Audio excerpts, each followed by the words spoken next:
Now it's time for Koobert Opens Worlds to tackle a game that's infamously bad. But, questionable galaxy brain that I am, do I think it's actually bad? Yes. But also no. But also maybe? DRIV3R is complicated. Welcome to Koobert Opens Worlds, a series where I review and rank your favorite open world drivey shooty games, because I like math and ranking things. DRIV3R is an open-world driving game from Reflections Interactive published by Atari Games. It's actually a spin-off of the Driver series, although DRIV3R is the only game in the spin-off DRIV3R series. Oh, hold on, I'm getting a call from my producer. Yeah? What? It's actually Driver 3. But why didn't they call it that? The 3 is an E? No, it's a 3. It's DRIV3R. Yes, I'll hold. So hey, I'm going to talk a lot about the games that paved the path for DRIV3R, but if you want to skip ahead straight to my thoughts on the game itself, please go to 1724.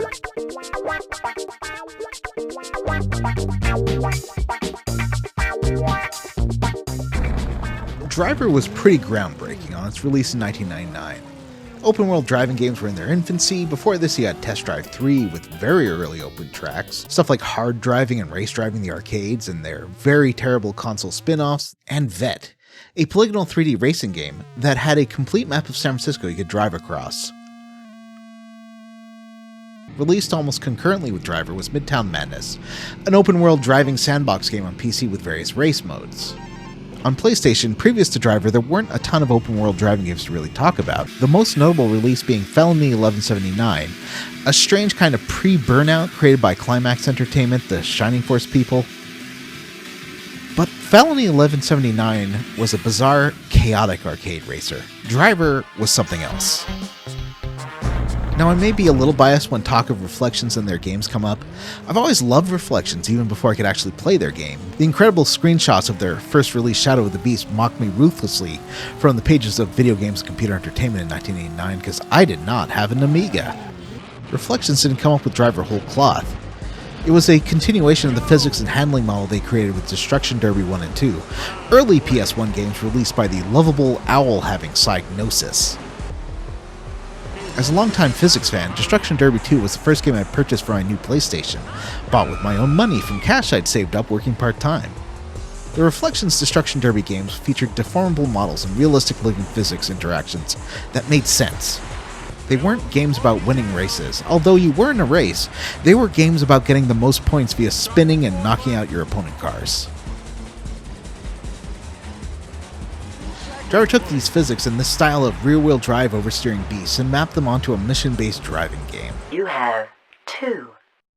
Though there was some openness to the missions you chose through the answering machine interface and unlockable free-ride modes for the 4 cities you play through, it wasn't an open world in the Grand Theft Auto sense.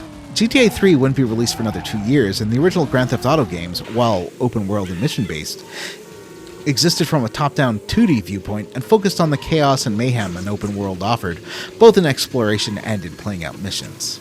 That's not to say Driver wasn't inspired by the chaos and mayhem of the first GTA. That's a key part too, and this chaos certainly fed into the spontaneous challenges of many Driver missions. A lot of folks say Driver is unreasonably difficult, especially in its opening garage tutorial where you have to go through a checklist of moves before getting to the game proper.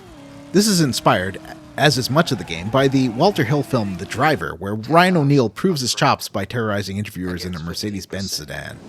How do we know you're that good? Get in.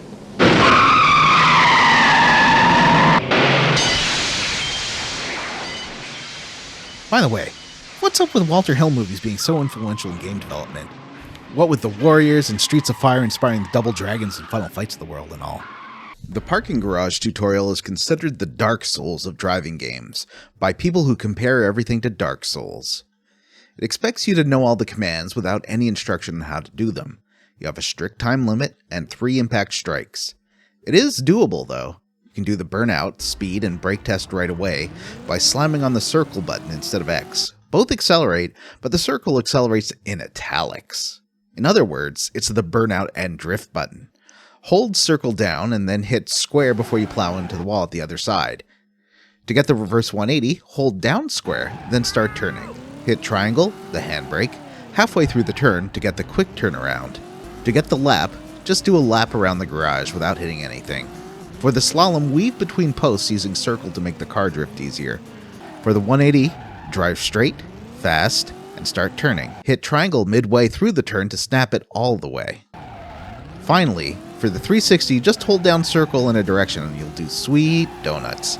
Done and done. Okay. So why give you this beat-for-beat rundown in the opening of Driver 1 in a Driver 3 review video? It's actually important, and gives you a clue as to what Reflections was going for in the later games.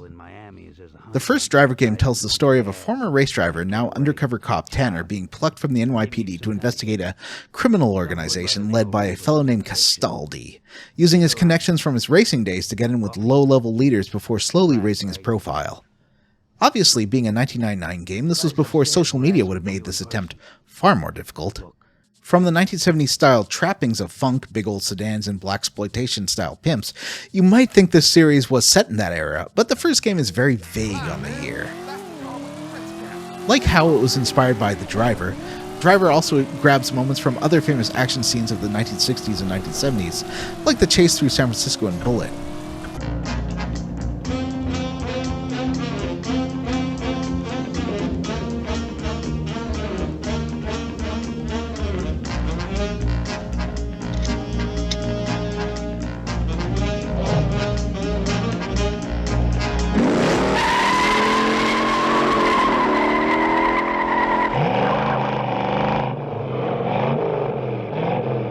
Or the Blues Brothers cop mayhem. Well, this is definitely Lower Wacker Drive. If my estimations are correct, we should be very close to the Honorable Richard J. Daley Plaza. That's where they got that Picasso. Yep. Driver 1's controls and physics, as well as a fun choice of rear-wheel drive muscle cars and the spontaneous nature of its freeform missions, made the game a huge hit. Going back to its contemporary, the PC release Midtown Madness, yeah, Driver is a massive visual downgrade, both in textures and draw distance, but its attempt at realistic physics do make it far easier than a game like Midtown Madness to pick up now. But even back in 1999, you were encountering a sensation a lot of PS1 games made you feel. The feeling that you're playing something that'll be better soon, but not quite yet. But our friend Strawman is here, asking why we don't play the PC version instead. Good question, Strawman. I risked exposing my poor PC to all sorts of viri and questionable web zones, but here you are, the PC version running smoothly on my modern computer box.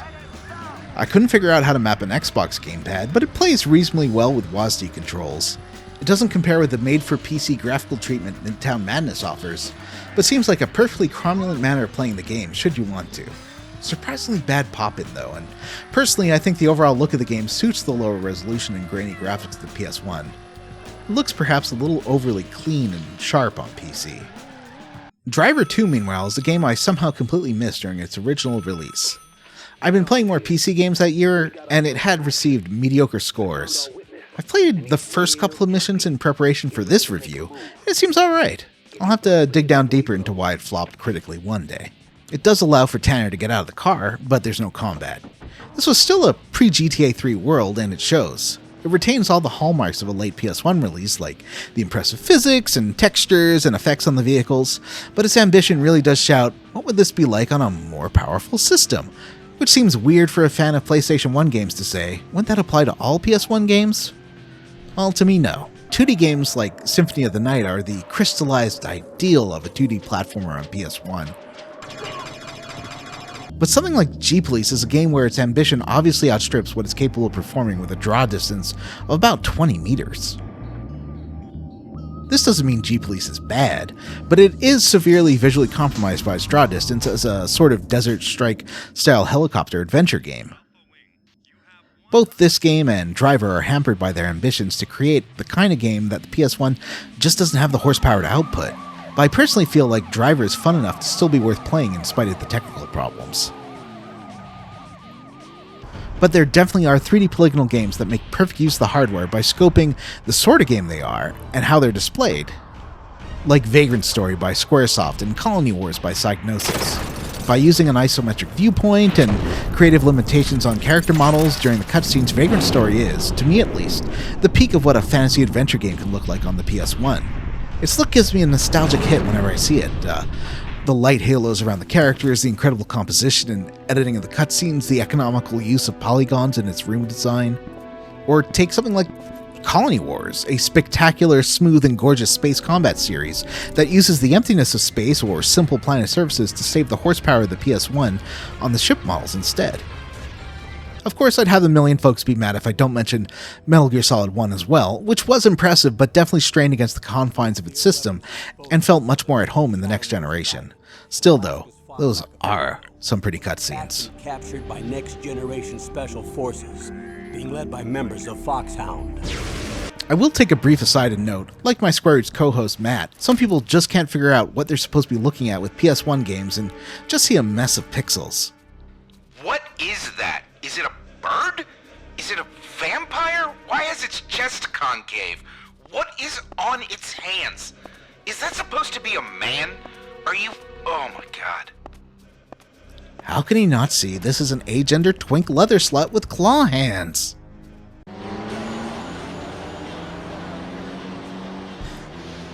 So the PS1 wasn't quite enough to realize the ambitions of what Reflections want to do with Driver. But a new era was approaching. Systems that could easily create a seamless open world to explore, a new generation of hardware. Heck, I have vivid memories of riding in the back of a grocery cart at Loblaws and seeing a Gran Turismo 3 A-Spec demo running on the monitors there. Staring, awestruck at the detailed car models running at a slick and perfect 60 frames per second. The next generation was here, and it seemed like it could do anything. Honestly, it's pretty crazy I remember that. I was only 22 years old. And it wasn't just Gran Turismo 3 and the PS2. You already had some incredible displays of computing power with games like Code Veronica and Crazy Taxi on Dreamcast. And the GameCube and Xbox were quickly coming too. Reflections announced in late 2001 they would be releasing a driving game for the new PlayStation, but it wasn't DRIV3R. It was to be Stuntman. Stuntman took the ideas of recreating scenes from movies like in Driver 1 and 2, but this time it's going to be a whole swath of genres and a whole bunch of vehicles. It starts with Toothless and Whopping, a sort of Guy Ritchie Snatch or Lock, Stock, and Two Smoking Barrels English crime caper. This shows you just how the game is going to unfold. You have to follow a precise set of actions shouted at you by the director to the letter. Take too long between segments? Fail. Miss 3 small objectives in a run? Fail. Take a wrong turn? Fail. Didn't take that jump correctly? Fail. Damage your car too much? Fail. You're driving too fast? Jail. Slow? Jail. Here's how the opening mission in Stuntman goes.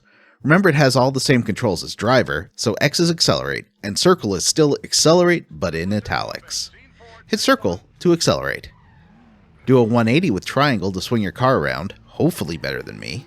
Hit some boxes and a time gate. Weave through traffic in the tunnel.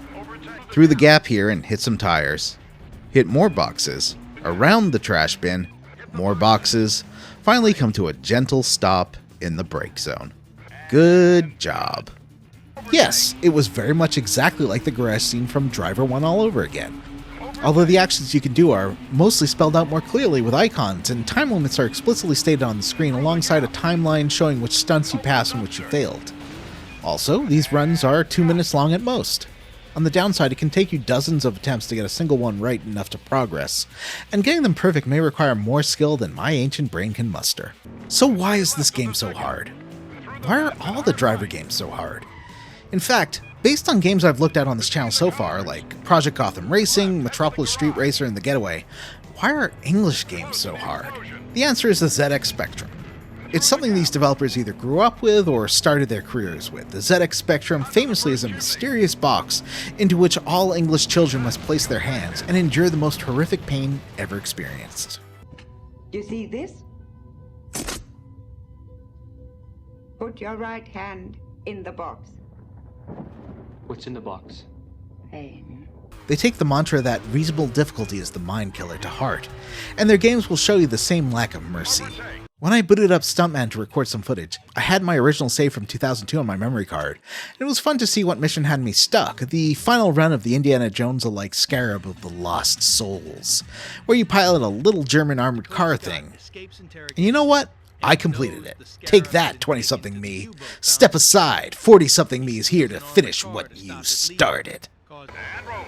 It's not hard to see why I was stuck here. Here's the points you have to hit while driving a little armored car. Don't call it a tank or military nerds will get mad. Go through the columns, around the monument, Avoid the tiny stone platform lip that can snag you. Hit some boxes and then quickly aim the turret at the monument. Jump the monument. Time gate. Smash some shacks. Around the truck. Near the explosion. Through this shed. Through trucks and then jump the bridge. Take the wing off the plane. Near these explosions. Through 2 walls. Destroy some small businesses. Take the corner off the building, but not too much or you'll crash. Weave through traffic. Through a wall. Jump onto the sub. And your father's brother is named Robert. There's also a 90s conspiracy thriller type movie, you know, like Enemy of the State or Extreme Measures, where, as my mom would say, there's lots of explosions and running about. There's a Bangkok action movie, a James Bond pastiche called Live Twice for Tomorrow, and... they're doing the Dukes of Hazzard thing, right? And they're English, and they don't really know the cultural weight of the Confederate flag, and it was 2002, and mimes tugging collar. Did folks like Stuntman? Reviews were all over the place, with some folks loving the challenge and addictive nature of trying to get each stage right, while others were put off by the extreme difficulty combined with the load times between each run. I think this style of game really came into its own with indie platformers like Super Meat Boy, where the difficulty was a feature and not a negative. Red Lynx's Trial Series 2 showed how the do this a million times until you get it right design really can work, especially with instant restarts and online leaderboards inspiring you to beat your friend's time. It's the kind of game design that clicks well with my particular kind of brainworms. I'm obstinate and will do the same thing 40 times to beat it, if I believe I can do it. I'm not particularly good at games, but I am good at slamming my head against a challenge in a game until I eke out a win by the tiniest margin. Anyway, Stuntman has a lot going for it. Some stages, like Toothless and Wapping's London in particular, are downright gorgeous, and back in 2002 I was blown away with the lifelike lighting on cars and levels. There's also a surprisingly effective look over the hood view, with shaky cam and everything that works great. Plus you got great physics for the vehicles and objects you can collide with, tight controls, and detailed vehicle models and environments. Like compare the London flybys to the Getaway, and it's at least as impressive. This got me so psyched for what DRIV3R was going to be like, especially with the included trailer.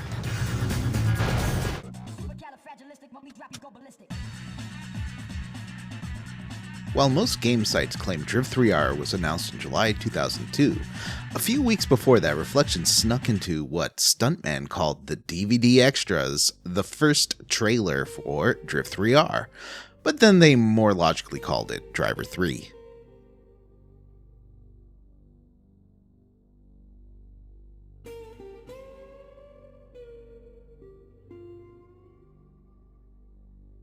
After a montage of cutscenes set to mood music and a camera pan through the environments they created so far, they announced an end of 2003 release date. This didn't happen, and the game was delayed 3 times until its eventual release in June 2004. There was a second trailer made for E3 2004, and let me tell you, I was excited. This is my destiny, only child. Come on and rescue me. This is definitely more of a functional build of the game, showing off the locales, the narco soundtrack, the impressive car models, and lots of the physics engine. My particular favorite moment, which I remember very well, was Tanner shooting up the car, and the individual bullet decals, the shattering windows, the body damage and tire damage were perfectly animated. And this really is in the final product.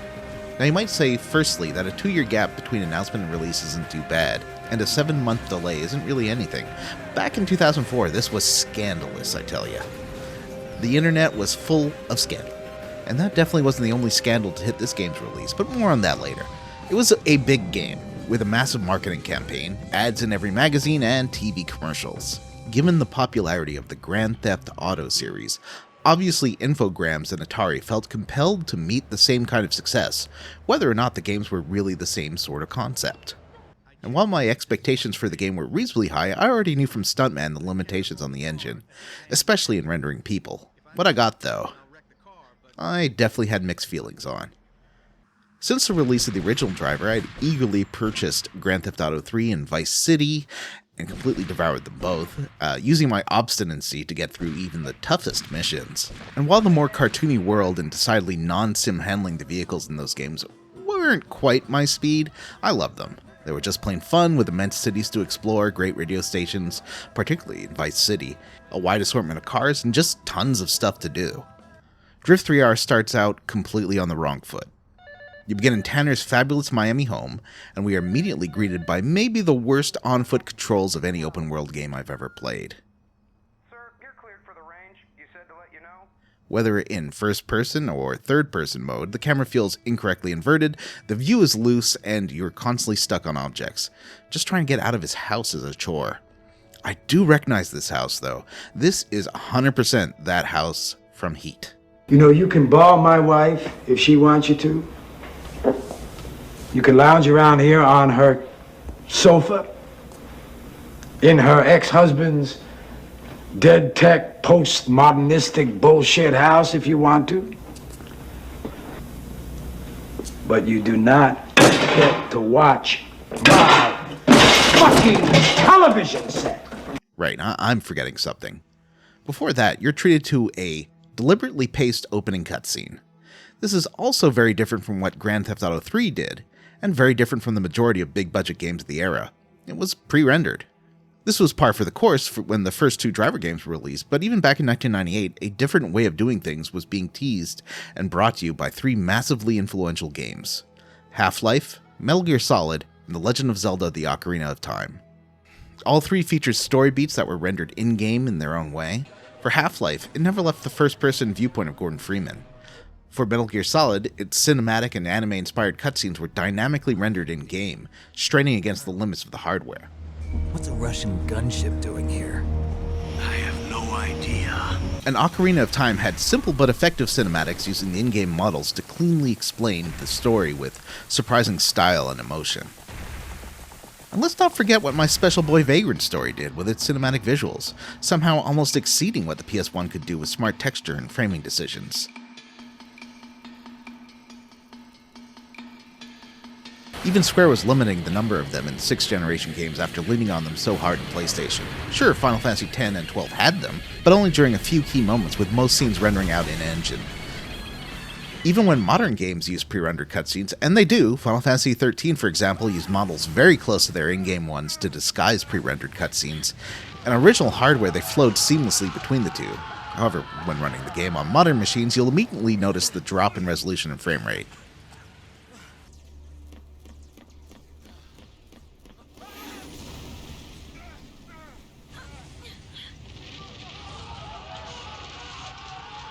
Okay, the tangent police are coming, but I will have to say, even in Final Fantasy VII Rebirth, you can see when the game swaps between in-game and pre-rendered cutscenes, not just from the frame rate drop, but also Cloud's weapon suddenly reverting back to the Buster Sword. They're breaking down the door. I didn't even get to how the only modern acceptable uses for pre-rendered cutscenes that don't look like the in-game graphics now are those super expensive Blizzard or Blur Studio intros and trailers. Anyway, back to DRIV3R. So pre-rendered cutscenes were falling out of favor in 2004, but plenty of games still use them. The ones in DRIV3R butted up against my own two bugbears. Firstly, I just generally preferred games showing the story in-engine because it kept you in the game, and second, I'm just not a huge fan of crime stories. However, this is one of those things that has softened somewhat in time, and revisiting these 20 years later, and actually giving them a chance to tell a story, they're alright. I mean, it's still not my preferred way to tell a story, but they're very Michael Mann inspired, with long shots of the city, a moody soundtrack. If it's a choice between delaying the game for another 2 years so they can get motion captured animation, lip syncing, and complex facial and body rigs, I can completely understand why they didn't. Pre-rendered it is. The game tells the story of Detective Tanner, an undercover cop and former race driver now working for the feds, and his partner Tobias Jones. Their assignment is to infiltrate the Miami crime ring South Beach, where they quickly discover the dire and insidious plot to steal 40 valuable cars. With that, you got an all-star cast, featuring Michael Madsen as John Tanner.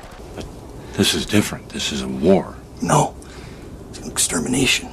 It's no more of a war than there's a war between men and maggots, or dragons and wolves, or men riding dragons, throwing wolves at maggots. Want some breakfast? Ving Rhames as his partner, and Michelle Rodriguez as the no-nonsense South Beach leader, Kalita.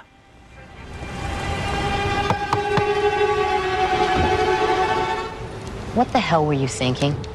Weirder still, some of the smaller parts have big names too, including a bit part for Iggy Pop as Bacchus. Punk rock is a word used by dilettantes. The target of the first few in-game missions, and Mickey Rourke as the big bad villain, Jericho. What? Your new vibe is a double-edged sword, much like the kind Mickey Rourke tried to kill me with. Cramming tons of celebrities into your voice cast is always a sign the game may be over-budgeted and bloated, but at least they do a reasonably good job. Tanner is laconic, so Madsen doesn't have a ton to work with, but he's fine. You don't end up getting attached to him like, say, Al Pacino in Heat, because he doesn't quite have those Al Pacino moments. I told you when we hooked up, baby, that you were going to have to share me with all the bad people and all the ugly events on this planet. Same with his foil Jericho, who is even more monosyllabic, even with Mickey Rourke voicing him. Oh, everybody born before Jesus is in hell. They went straight to hell. I'm gonna have to reinvent you. Break you down completely and build you up from scratch. Just like Mickey Rourke did to me sexually. Polita, South Beach lead. She moves $80 million a year in stolen guns and cars. Michelle Rodriguez is an interesting woman to cast as the first apparent big bad. She's soft-spoken and businesslike, but refuses to play it like a purring cat woman. What the hell? Sorry to disappoint you boys. It's just little old me. Instead, her Kalita just wants to get the work done, and of course doesn't have time for incompetence and betrayal. Admittedly, I'm a fan of Rodriguez, so it's always nice seeing her get work. There's also a positive shift away from the man influence, who tends to have women in the "and the woman he loves" roles in his crime stories, rather than them having agency in the caper. He and Rodriguez get the majority of voice lines in the game, along with French investigators Vauban and Dubois. Weirdly, the game leans heavily on Reims for voiceovers, even over scenes with evident dialogue written for them, which maybe could be a late-in-game editorial decision. Reims' delivery is lively, and he's having fun with the role, which helps a lot. So the game opens with a quick in media res flash forward to its climactic finale in Istanbul, and you get the sense of the man-style cinematic pacing right away. Suddenly Tanner is in a hospital, and so is Jericho. Uh-oh, Tanner's flatlining. It's quite the choice to set up the game with apparent death of the main character, but surely this will be resolved in the finale, right? Right? Oh, and hey, Nokia sponsorship. Remember Nokia? Good times. Also, you'll notice everyone in the game is constantly drinking sobe. When you get control of Tanner, he's walking through his home, and you're coming to grips with both the on-foot controls and the third-person camera having issues with confined spaces. I do recommend switching over to first-person view on foot, so you're told via answering machine to head over to Miami Police HQ to get some gun training in. Now, I'm not an undercover cop who's working for the FBI, but showing up at the police HQ would seem like a possible danger to your cover. Then you head to a scene in a Miami PD cruiser, again, probably a bad idea given your covert role in the investigation, to intercept Bacchus. Then it all began. Should have been routine. A lead came through on South Beach Bacchus, a major player on the repo circuit. We went in. You get your first quick firefight, where the first-person aiming, at least on consoles, can really save you some frustration. There's no cover mechanic, but there is a not particularly useful role. Fortunately, it's short, and Iggy Pop decides to get a lust for life, dumps his apparent hostage that Ving Rhames mentions but has never seen, and jumps into a getaway car, a sweet off-brand Trans Am. Now for your first pursuit. You'll notice three things right away. One, he seems pretty difficult to catch up with. Two, there's zero leniency for you if you snag up against obstacles in your pursuit of the guy, especially as most roadside objects like lampposts and traffic lights are immobile and will just hang up your vehicle immediately. At this point, open-world driving games were trying to figure out exactly how to best to operate, and both the Driver series and the Getaway stuck with, when you hit a lamppost, your car will grind to a halt, which is much more realistic, but unfortunately not very fun. Contrast this with, say, Midtown Madness, Grand Theft Auto 3. The game is much easier to play and much more fun if you can smash through almost any obstacle rather than get hung up on geometry. Now, games like Forza Horizon count on you plowing through almost anything in your way, and give you some kind of XP for doing so, even if plowing through centuries-old Roman walls is both a bad idea for your vehicle and for, history. The third thing you'll notice is there's no health bar for Iggy Pop, which is something new to the series. That's because this chase is entirely scripted. In fact, almost all chases through the game are scripted. For most pursuits in previous Driver games, this was a sandbox-style affair. The villain had a route and a point where they would get away, or a time limit within which you had to catch them. It was up to you and your driving skill to knock them off the road and destroy their car. But in this game, for almost all chases, that's not what's going to happen.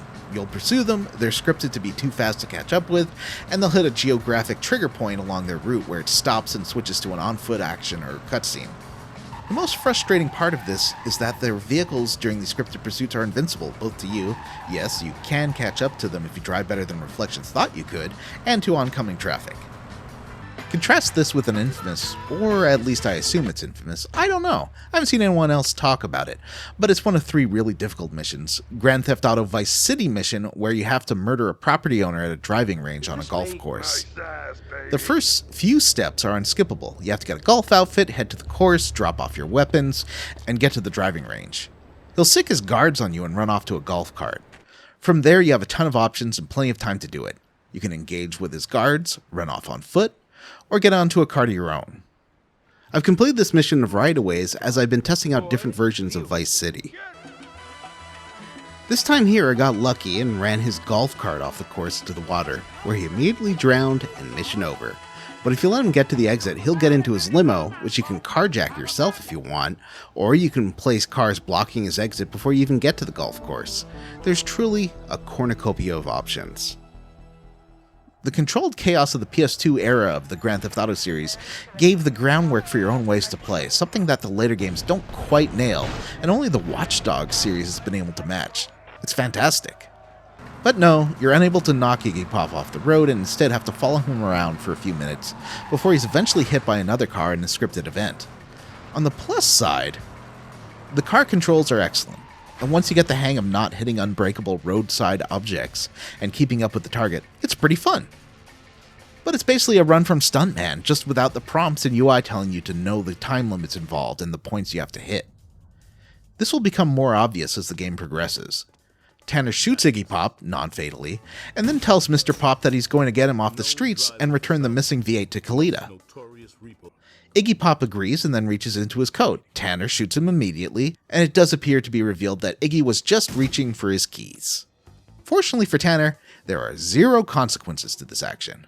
Jones, it's not like we're tracking the human genome here. It's simple stuff. I get the car from Tico's and take it back to South Beach. You know they're gonna bite. They got no driver now, that's true. Because you shot him. How many times you gotta shoot someone? Tanner and Jones argue over his murder of Iggy Pop for a moment, but Tanner's going to continue his, plan. So cut to night in Miami, and you're on your way to the hotel to pick up the car. Looks sorta pretty. You got the lights along Miami Beach, cool Michael Mann vibe. Let's take this moment to talk about how the game looks. Stuntman has detailed environments, cutting-edge shadows and lighting for the time, and impressive physics. DRIV3R continues 1 out of the 3. The shadows still look very good, but the environments are inconsistently detailed, and the lighting sometimes looks great, but sometimes, like in this night scene, just don't look right. The Mediterranean locales, Nice and Istanbul, feel like they have more detail strewn around, but Miami feels just plain barren for the most part. Compare this with the Toothless and Wapping area, which was of course much more limited in scope than a several-mile-wide city, but really does feel denser and better lit. Overcast lighting in games generally does a great job of showing off graphics. Remember that viral first-person video of the motorcycle racing game Ride? Is it truly for real, as the tagline says? On the other hand, I'd say Nice and Istanbul look better than, say, the rural areas of Houghton and Halloran or the Bangkok Highway from Blood Oath, so there's definitely a shift forward for the engine in parts. Compared with the GTA games, GTA 3 on PS2 had a smaller map, but a denser, more packed city with early motion blur and some weather and filter effects. Rockstar doubled down on these with Vice City, where everything is bathed in blooming sunlight, storms look impressive, but then again the actual building models and environments tend to look extremely simple, remind me of something like Shadow of the Empire. Except for that Miami Beach hotel lobby. That's one good looking lobby. San Andreas, released a few months after DRIV3R, feels technically more accomplished and with much better environments and effects, but the cars themselves are still simple models, though the physics on older cars gets an upgrade to allow for the simulation of hydraulics. GTA always had the win when it comes to character models and animation, though. I knew from Stuntman that the engine just didn't have the oomph to render faces. But for as giant-fisted and cartoony as the GTA trilogy models were, they did have motion capture, competent walk cycles, and a certain sense of style. That's really where GTA wins in the look department for me. Sure, it relies maybe too heavily on PS2 era filters, and the models were chunky, but there's a cohesive style throughout. The cars, the people, and the environments fit nicely together.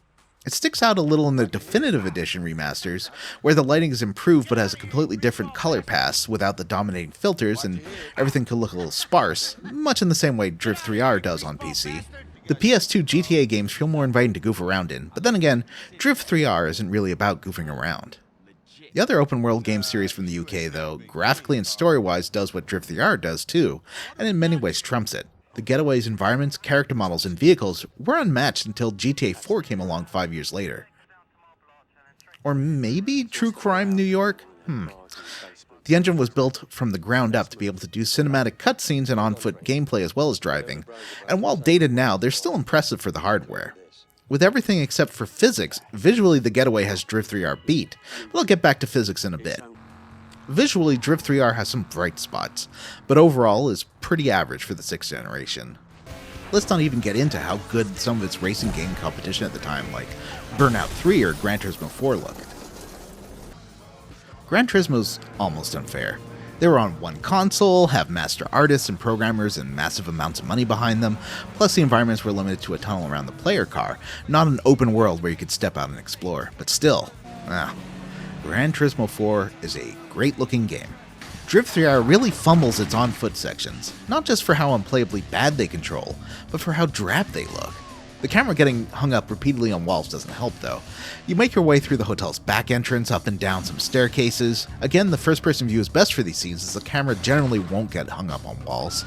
It might not initially make sense why you're taking the stairs up to the roof, but it's to get the elevator down to the garage, which is somehow only accessible from rooftop. There you're assaulted by 2 waves of jerks, and you can finally steal the sweet, sweet Corvette, which you deliver to a dubious Kalita. She accepts you in the South Beach crew, and then there's some driving, some shooting, some betrayals, and a few other tasks to really get on her good side. You even crash a Ferrari through a window.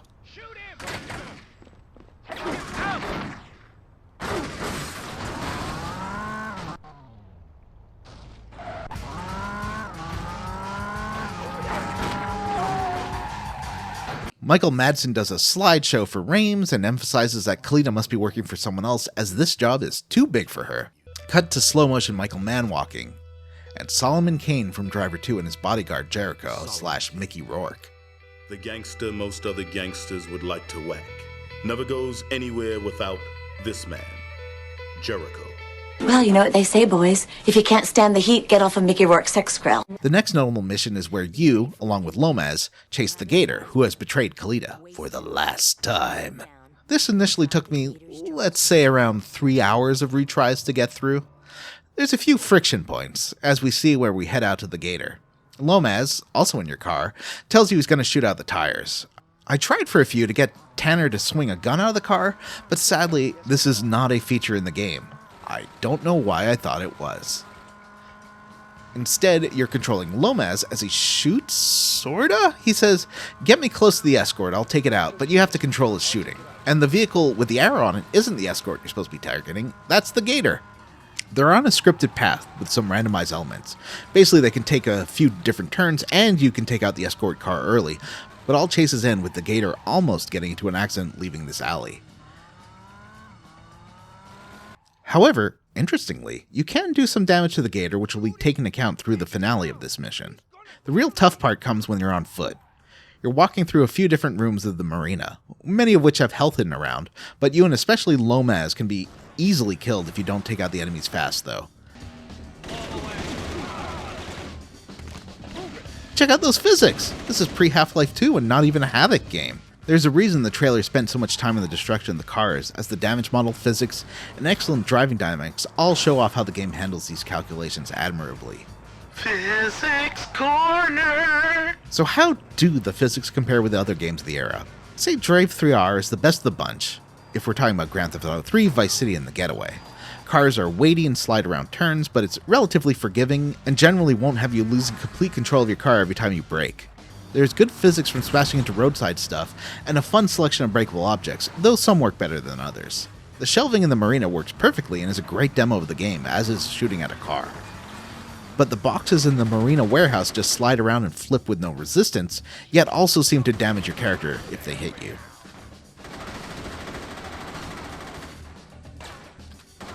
On the other hand, there's the moment later on in a completely different boathouse where you have to use a forklift to create a platform to jump over, and this doesn't work so well.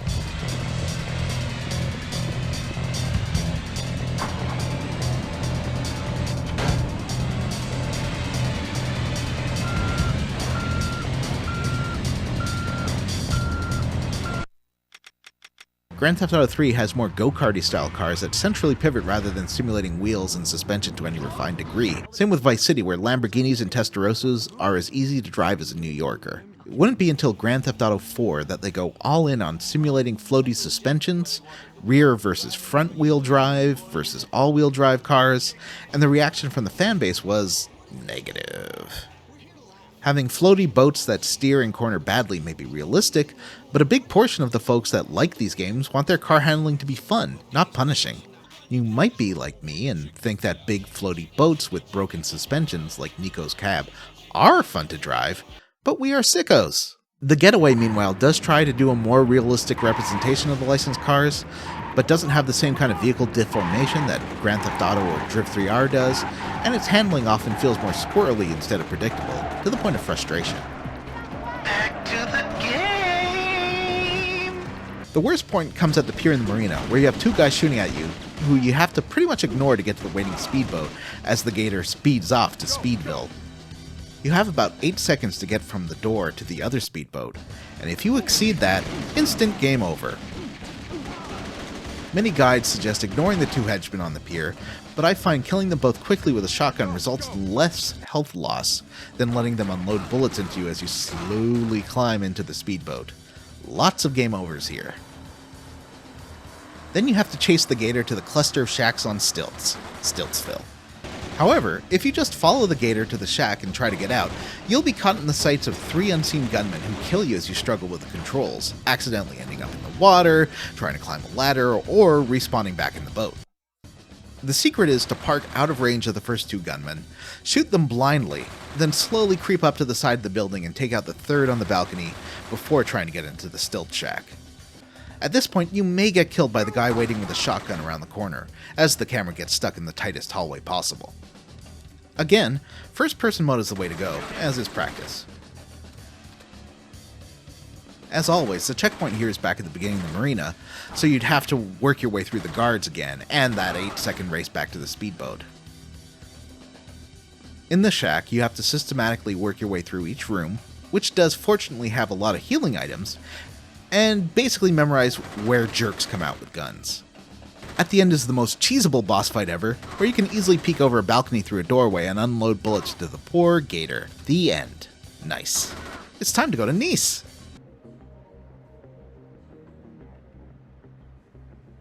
You get another slow-mo cutscene introducing Henri Vauban and Didier Dubois, 2 of France's toughest cops. As you see them arguing, it's all told again through Rames's voiceover. They want to seize the incoming vehicles, while Tanner wants to know exactly who's calling the shots. Rames explains this through the following simile. There's a story. A monkey puts its hand in a jar of nuts, gets it stuck on the way out. Monkey pulls harder and jams his whole hand in there. Tiger shows up, and Monkey still got his hand in that jar.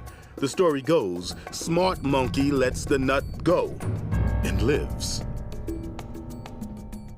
Or is that an analogy? Could be a metaphor. Polemic? Parable. It was a parable. You pick up Cleta, crime. She sees Dubois planting the largest tracking device humanly possible on one of the cars through a CCTV. This use of the laptop made me realize, T-Mobiles and Nokias and Sobeys somehow passing my notice before, that hey, this game is set in the now times. Wait, then why are all the cars 70s old-timey? Is this some kind of alternate reality where phones and computers kept progressing but cars stayed the same? But it's alright. At least this means you get a cool Peugeot to drive around Nice this time. Nice. I like setting the game around southern France. It's unusual for gaming, and home to some fun homages to stuff like Ronin with De Niro zooming around in Euro cars. You know, the one where Drax from Moonraker was still kinda hot after all these years? Well, who are you? fellow like you, trying to make it to retirement? Well, at the end of the day, we're likely to be punished for our kindnesses. You don't have to worry about me. I won't hurt you. And maybe also the Luc Besson written and produced Taxi. The good one, with the Peugeot, the French one. Anyway, Smash and Run is probably the most fun mission in DRIV3R, even if it's a little frustrating. But on the DRIV3R scale, a little frustrating and having to retry it 5 or 6 times is literally nothing. A trifle. A soupçon. And it's neat because, although there's a seemingly impossible time limit for the task, steal back 3 cars from the area and get them onto a moving truck, once you figure out the timing for everything, it's actually pretty doable. Tough parts are 1. Knowing where you have to go and the efficient route to get there, 2. Getting the vehicle into the truck, and 3. Finding another ride around where the truck drops you. And while the truck path is completely scripted and won't change, traffic around you is random in every mission, so there's going to be an element of luck, including whether there's anything fast and grabbable around you. The best choice is always going to be a motorcycle for this one, as it will get you between each vehicle location quickly and can maneuver around the garages. I just wish the truck would slow down a little. Just a little. Let Papa in. Let Papa's car in and not have it flip around. Please, truck, Papa needs in that trussy. But once you get used to the parameters, this is probably the mission with the largest amount of slack in terms of time limits. More crime. Uh-oh, they think Tanner is a cop. To test him, they give Tanner a gun to shoot the hanging Dubois. If you're a cop, you won't shoot him.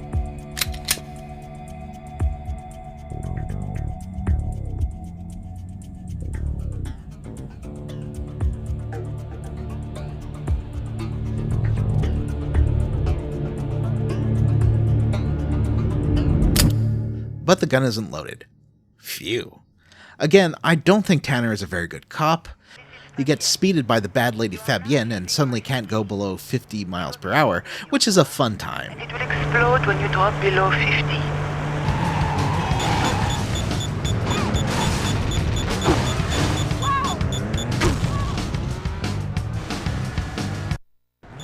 There's one turn right at the end which requires a rough jump off the beach to really work, but it just takes some practice.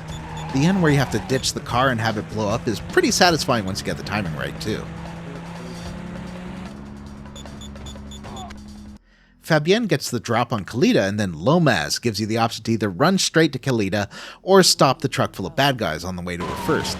The latter is, of course, the more satisfying option.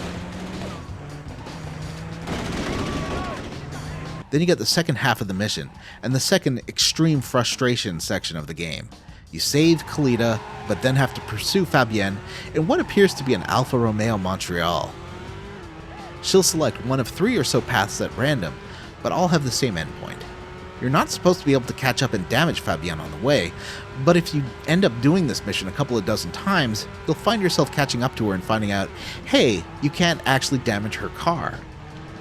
And she can't be damaged by other vehicles who can't even impede her progress. At this point, my brain was sliding into such a stupor that I felt like I was seeing the game code, like Cypher in The Matrix. Is that The Matrix? Yeah. Do you always look at it and code it? Well, you have to. The image translators work for the construct program. But there's way too much information to decode the Matrix. You get used to it. I don't even see the code. All I see is blonde, brunette, redhead. Ah yes, this is one of 3 traffic combinations the game will generate as you exit the alley. She makes one of the path choices here. If you're at this point and she's X distance away, the game will tell you you lost her. I see the sexy bear in the red singlet through the 1s and 0s. Speaking of, there's almost 0 room for error. Let me perform a dramatic recreation for you at my frustration at this chase. Oh dear, I have snagged on this lamppost again. Bother, that piece of level geometry got me stuck. Once again, she is still visible, yet the game declares that I can no longer see her. This is frustrating. I see that this impassable arrangement of cars has made the run impossible. I may express statements wishing harm upon the creators of this level, but I assure you it is hyperbole and not an actual threat. I am merely frustrated.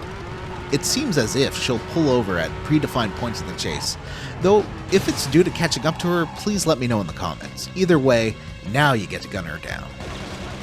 This has to impress Kalita for sure.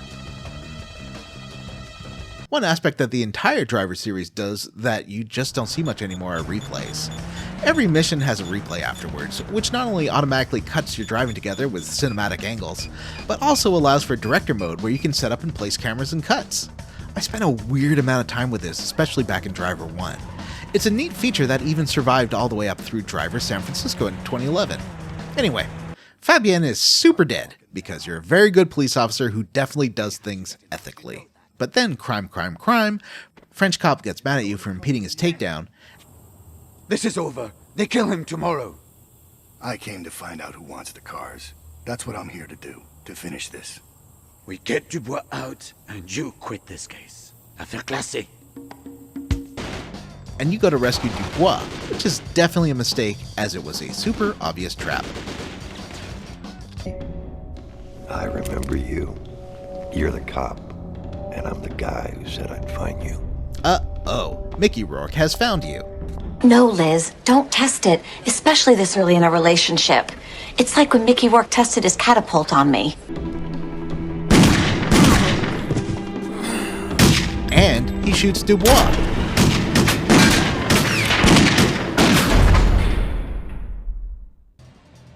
And then there's the make a platform via a shaky crate on a forklift, which honestly may not be my favorite point in the game.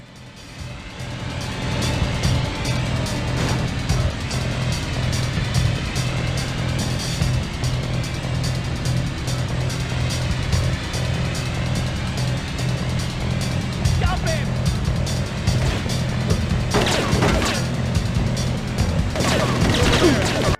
Now we finally get to Istanbul.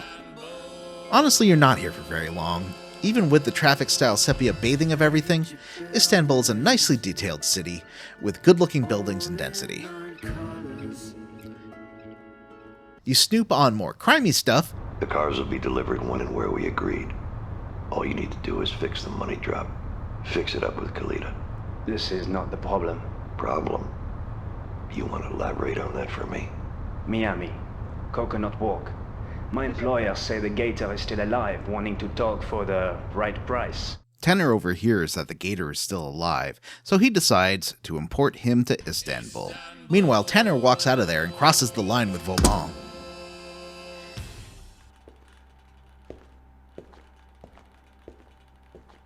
You walk out of here and you've crossed the line. And then kills like 200 Turkish cops? I feel like there may be a line crossed here. Rames lets you know that Jericho is working with the Bagman, who is another villain, who will take the cars to Russia.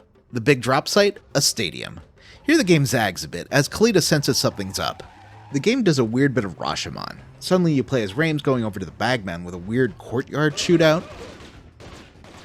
Then you reach the hardest point in the game, a two-part Kalita chase, first in the car and then on bikes. Again, I felt like I was seeing the game code and how traffic was spawning, how Kalita could crash through anything without slowing down, and whether it was a fraction of a second too slow through a particular moment, and the game would throw up a "you lost her" at me. Catching up to her does nothing, as I tried and succeeded several times in hitting her car, which did nothing but spit out mine.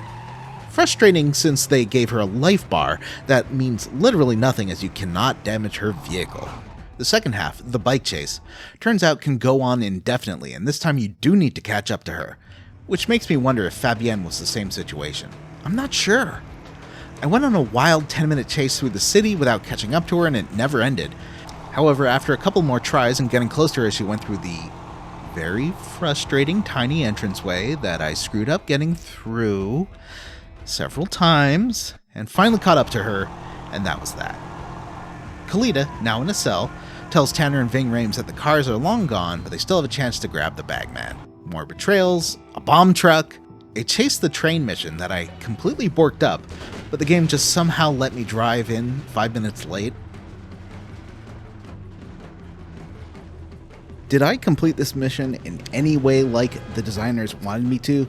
No. But it was a W, and I'll take it. Then a final Heat-style showdown, where you end up at the beginning of the game.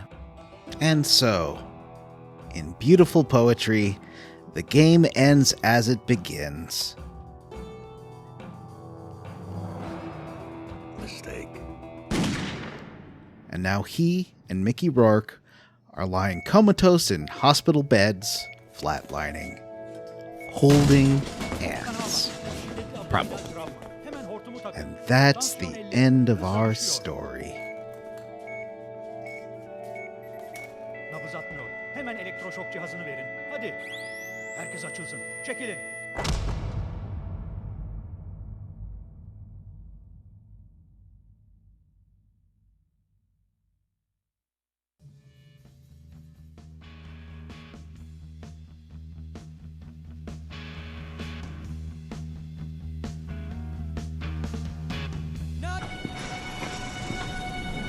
Nice try, Hazel. But you made the same mistake Mickey Rourke made on that catamaran. You didn't kill me when you had the chance. Now, without going too deep into the next chronological chapter in the game, which essentially begins with Tanner in the hospital, I thought after finishing DRIV3R again for this video, oh neat! Driver San Francisco picks up exactly where the last one left off. No, my friends. No, it does not. Clear!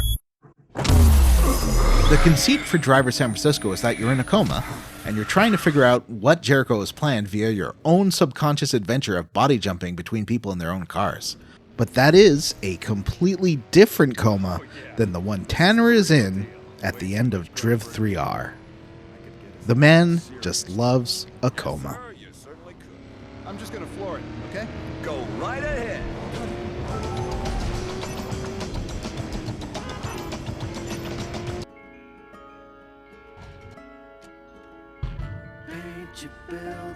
Did people like the game? Did I like the game? The reaction was weird. Online folks hated it. Overall critical reaction was poor and got worse as the years went on. There was also an early Gate scandal about advanced copies being given to 2 print magazines, PSM2 and Xbox World, that gave it a 9 out of 10. There's a Larry Bundy Jr. video on this, linked in the show notes, that goes into more detail with a conspiratorial take on the whole deal. Check that to learn more. The Larry Bundy video showcases a ton of bugs in the second half. I definitely found it unplayable on Xbox at first, but after cleaning the lens and disc it was only a little buggy? Mostly Miami on Xbox, which had clipping out textures driving around at night at times, but that's all I've encountered. Not great for a finished product for sure.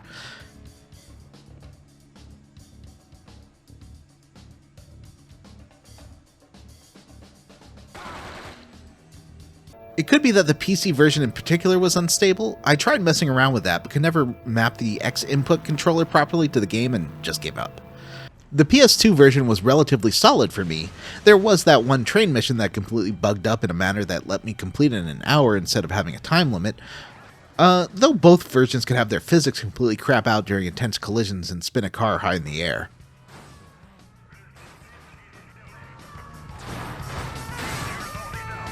Another notable element that I always took as 2 UK companies teasing each other, but other folks have imagined to be an intense hatred, was the weird little digs driver games and Grand Theft Auto games took at each other. Grand Theft Auto 3 featured a mission called Two-Faced Tanner, with an undercover cop named Tanner who used the female walk cycle. But honestly, if the game hadn't told me he was animated unusually, I wouldn't have noticed. Maria and I have gone shopping. Our source in the police has informed us that one of our drivers is a strangely animated undercover cop. He's more or less useless out of his car, so we've tagged it with a tracer. In the mansion infiltration mission, Mad Dog's Rhymes in San Andreas, CJ can walk around a guard who is getting frustrated while trying to play DRIV3R. This sucks! I mean, how can refractors mess up so bad? Tanner, you suck ass! DRIV3R, meanwhile, has a secret side mission in its Take a Ride free exploration mode where you can hunt down Timmy Vermicelli. Got him! A play on Tommy Vercetti from Grand Theft Auto Vice City.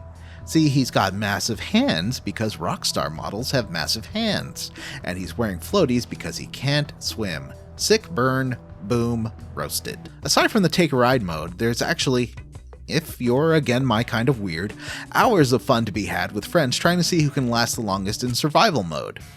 It puts you in a vehicle in the city of your choice with a maximum wanted level and a whole army of furious cops. Survival mode also gives you a chance to see the physics glitch out as a dozen cop cars careen into your vehicle at 100 miles an hour, but trying to see how long you can last and handing off the controller between friends can almost be as good a party game as Crash mode in Burnout. Just don't go off-road. That's not fair. The cops can't figure out how to drive on grass. Which version should you play? For this review, I played through the entire game on PlayStation 2 and about half of it on Xbox, and would honestly recommend the Xbox version between the two. Whether or not you're up for the PC version depends on how comfortable you are with the amount of tweaking that the game needs to work properly on controller, and that's something I gave up on. While it runs the smoothest by far, the ultra-sharp and clean presentation on the PC version may or may not work for you. I think there's something to be said for the dithering filter over the PS2 version that gives the illusion of detail in an interesting way, but I find the controller mapping for the Xbox version far more playable, as it puts gas and brake on the right and left triggers and has a separate handbrake. The PS2 version goes for the driver 1 style accelerate and accelerate in italics, which can give you a slight speed boost in chases, but makes the back end completely loose. In this case, I think the simplified Xbox controls work better, and the game runs in progressive scan, though being interlaced, the PS2 version feels a little more smooth and direct. The major downside of the Xbox version are the aforementioned texture glitches that can show up on roads and walls. The Xbox version was definitely unfinished. As for me, I have a bit of a soft spot for the game. It's not good, but it has good parts to it, and I'm the kind of sicko who does get pleasure out of playing missions over and over to somehow eke out a win. Watching the cutscenes again for review and giving them more time and patience, yeah, they're alright. It's trying to go for a slower paced, mature action scenario than some of the more bombastic titles out there, but that's not what I go back for when I'm in the mood to play the game. It's the weighty physics and fun driving dynamics. Less than 2 years later, in 2006, Reflections would release Driver Parallel Lines, which uses the same engine with updated on-foot sections that more closely follow the Grand Theft Auto style, and a neat past/present version of New York City that grounds the game in both time periods better with more era-appropriate cars. That's an easier game to get into now, not only due to it still being available from GOG and working with modern controllers on PC, but also having a more sandboxy style and approach to missions. While the plot can be heavy at times, it does feel looser and more fun than DRIV3R, while maybe losing a bit of the focus.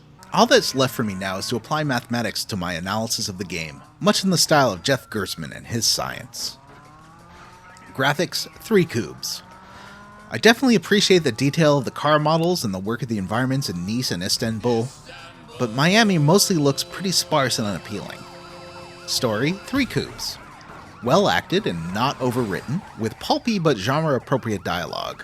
DRIV3R surprisingly elicits a non-sleepy performance from Madsen, and a genuinely fun one from Rames' voiceovers, but it becomes farcical as Tanner racks up a larger and larger body count of police officers and criminals alike.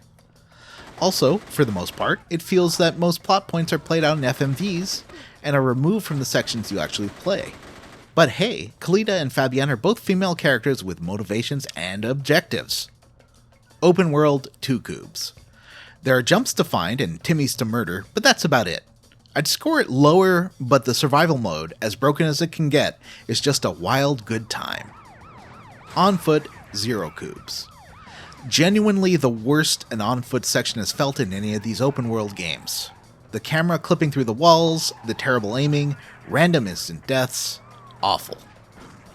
Driving, 4 cubes. I really do enjoy the driving feel of this game. I'm hesitant to even give it 4 due to the frustration of solid roadside obstacles giving an immediate end to many runs, but if there's one thing I like the game for, it's this. Final score, 12 out of 25. We've got a new cow last place, which probably wasn't going to surprise anyone, but the math adds up. Thanks for watching this video all the way through to the end.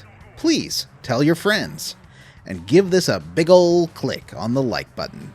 Subscribe if you want more Koobert Opens Worlds, Bears and Games, racing game reviews, queer video game history, and more.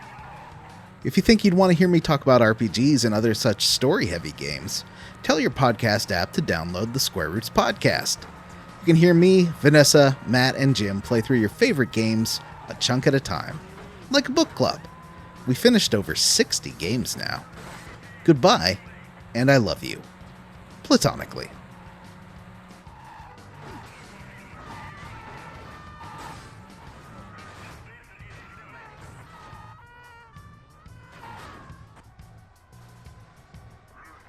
Oh.